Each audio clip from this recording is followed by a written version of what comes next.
బీరువా ఎందుకు తీసాను?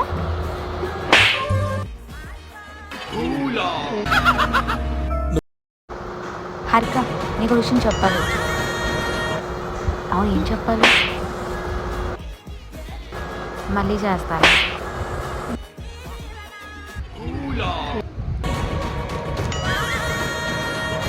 అస్సలు ఎంతకీ ల్యాప్టాప్ ఎందుకు తీసాను?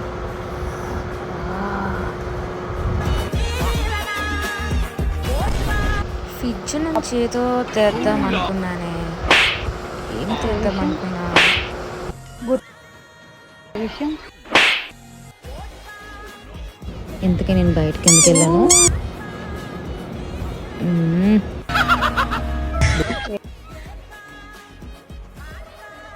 దీనమ్మ అన్నీ మర్చిపోతున్నాను, కానీ ఫోన్ చూడడం మాత్రం మర్చిపోవట్లేదు కదా.